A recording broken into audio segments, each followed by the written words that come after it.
We got 3 of them. How about it? I'm so excited about this. We're just going to do an unboxing in this video. This is a plate, has nothing to do with Vortex, other than it's going to mount onto an M&P 2.0. But we're going to come back to this in a little bit once we get going in here. But I went all in on the enclosed optic that I personally believe is going to be the best in my opinion. We'll get to some of that probably in if I do an install video in that, if not just in a review. But we got the Vortex Defender ST enclosed. So let's crack one of these open and we'll start talking about some specifics as we go. But this is probably going to be quite the pleasant unboxing because Vortex normally is. Bam! That is pretty nice. All right, you are Vortex Nation, vortexoptics.com, and there you go. Very nice overall.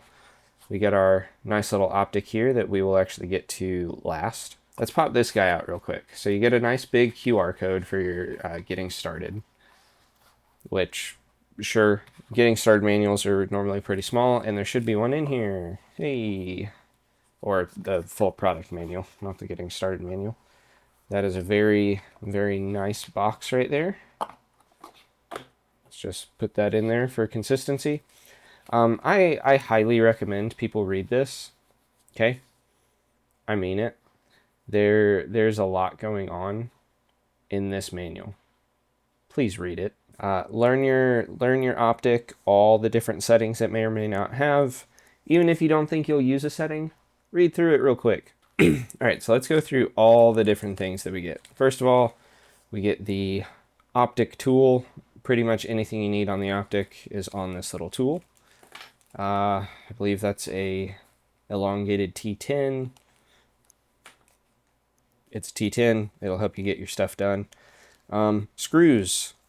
Lots and lots of screws for all the possible different guns and slides you may need. Okay, super cool. That's a ton of different options, not just one or two. Then we have the Delta Point Pro Picatinny mount. These are Delta Point Pro footprints. And then the Glock MOS plate. There's a funny thing to talk about with these plates. So here's the calculated plate, Glock MOS plate. If your gun requires a plate, like the M&P 2.0, or just the M&P, or a Glock, I would always recommend going to Calculated Kinetics if you need a plate and seeing if they offer a dog tag. That's what they call their plates. Okay. There's a massive reason I say to use these, and we'll just make this a quick little snippet before we get to the actual optic. I have 3 of these. They're going on 3 different guns, 2 of which require plates. The problem that I have with a lot of modern optics that will probably come in when I start talking about specifics on why I chose this, probably in another video with the review, is they sit really far forward near the chamber.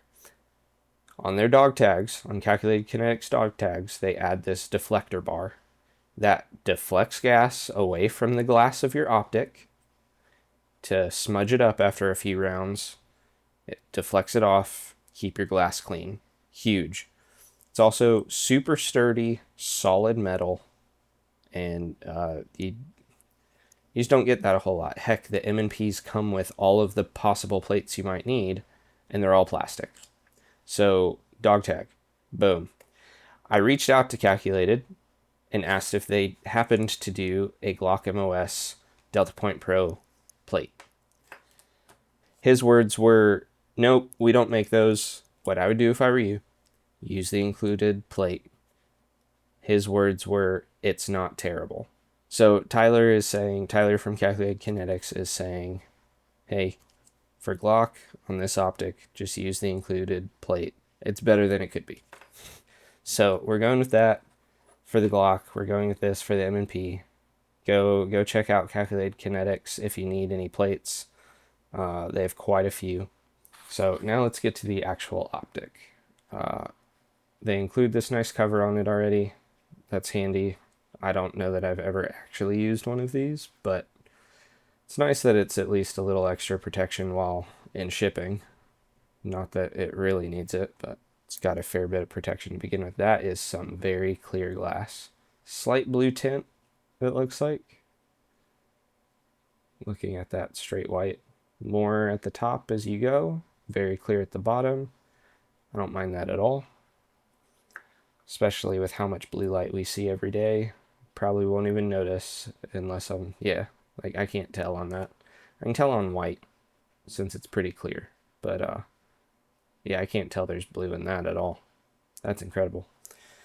All right, and then your little warning sticker. Running down the optic really quick. You got a pretty prominent positive negative button.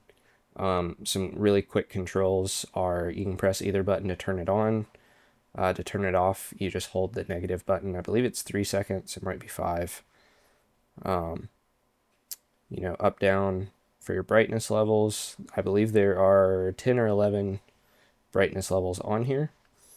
You also get 3 different reticle options. You get a 3 MOA dot, a 32 MOA circle with a little tiny notch at the bottom taken out, and then you get both. So the 32 MOA circle with the 3 MOA dot in the middle. I will probably just be using the dot. I've never really used anything beyond that. I'm not really a fan. Going around to the front, just like with their other Defender optics, there's this, I'm not totally sure what you would call it or what they might want to call it, but essentially this grip. They built it in a way where it extends past the glass and it gives you a little bit of grip. So if you're someone who racks your optic, or racks your gun on your optic, or, you know, hit it with your hand and rack it back. I've seen some people like single-handed manipulation do it off their shoe. Whatever, you get a little bit of grip, so you hopefully don't slide off while doing that. You get your big old 2032 battery compartment over here. It does not actually stick out that far. That O-ring will sink in once we take out this tab. And then you got your solar panel on top with their fancy Vortex optic logo. Or their Vortex logo engraved in the top. There it is. So this solar cell I'm actually really curious about. We should go ahead and talk about battery life while we're here. So they give two battery ratings. One is with solar power, maximum of 150,000 hours. If you don't know what that means, rough math in my head real quick, I believe that is around 17 years, which is kind of crazy. The other number they give, which I'm more interested in, is the constant on. So essentially the, you know, worst case scenario, what's this thing going to give you? 35,000 hour rating. The reason that's impressive, I know other optics say, you know, it's a 50,000 hour rating. It's pretty standard. However, that's with their shake awake and auto sleep type features enabled. This is 35,000 hours straight. Auto shut off disabled. The dot's just on. It will sit on for 35,000 hours, which is about 3 years, 4 years, something like that. So all you guys who say that you swap these out on your birthday or whatever day every year, you'll be fine, and you can probably do it every 2 or 3 years unless your battery dies. Yeah, so these things last a long time. So I am really curious. I might disable the auto sleep because I do believe it is turned on by default, or auto shut off, whatever.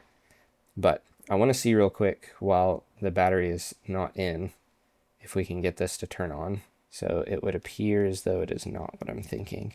The solar cell looked a little different, so it kind of looked like it was one of those solar cells that could just pick up UV radiation from standard lights like the ones I have in here.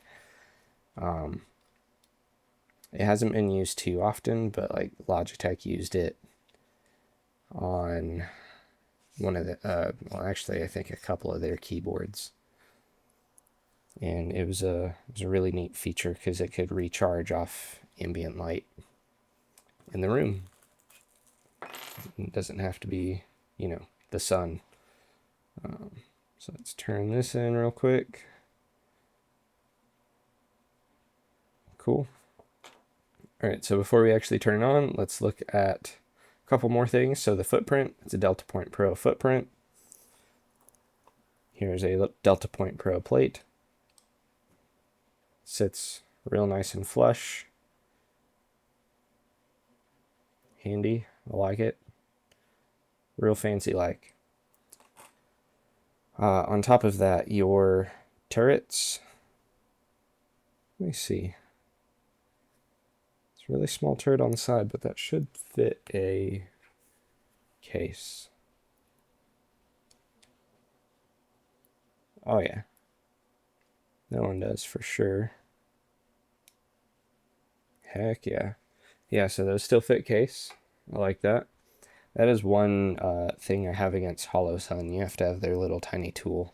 So I appreciate that from, who started that? Trigicon? Might have been someone different, but I think Trigicon did that. Or started that. I know they do it. They built their turrets to be able to use a case. So super nice. I believe, if I'm wrong on this, I'll correct myself, but I believe this is built on 7075 aluminum. So very nice over standard like 6000 grade aluminum or something. I like that. Very sturdy housing. Now let's get this thing on. It's maxed out. That is bright as crap. All right, so that's on full power. That is just blowing the heck out of this. That's insane. So there's one that I like. It's a nice size. It looks way smaller on camera. That's kind of funny. I always think it's funny the way that works. Okay, so the way you switch reticles on these, you hit both buttons at once. There's your circle with no dot. And there's your circle with a dot. There you go. And then we are right back to our dot. That's where I'm going to keep it.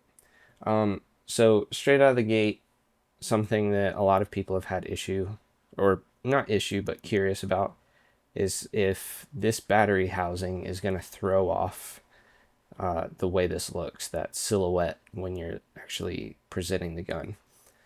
From what I've been able to tell when I shot a couple of these, it doesn't really matter at all. It's just there. Yeah, you can see it a little bit, but not too bad. The bezels around this window disappear pretty much completely when you are focused on your target and you're just, you know, using it properly. You're focused on your target, not your dot. The borders on here kind of just disappear. With the exception of this, there is a little line that you see. Not a big deal at all. As long as you're presenting properly and doing this right. So this optic looks super sick. I'm really excited about it. The window size is incredible. The front window glass is the same size as the regular Defender. And I mean, if you've ever used a 509T, the window size is just a bit bigger, and I think it's kind of a perfect thing. I don't have any problem with the 509T. I've used them. They're solid. I almost got them, but there's just a few things about Hollow Sun I'm not the biggest fan of, and I really wanted to try something else. So I love Vortex scopes, so I wanted to actually get their pistol optics because their line was looking really good. And I did try them, and I liked it. It's simple. It adds a lot of the features I like. It's a great window size. I keep losing the dot in here. There we go. There it is. Yeah, it's an incredible looking little optic. I'm really stoked about it. If you have any questions or thoughts or anything about it, throw them in the comments. If you're curious, this one has come up already on Instagram. If you don't follow me, I've had the Instagram for a while. I'm just starting to actually post on it. But someone already asked, do they come in green dots? They do not at this moment, as far as I know. I actually don't know if any of their pistol red dots come in green dots, but I know this one doesn't. Pretty much what I told you is the way it is, period. They do come in a smaller size. They come in the CCW. I believe it's called the Defender CCW. A little bit more compact, kind of like with the EPS and the EPS carry from Hollow Sun.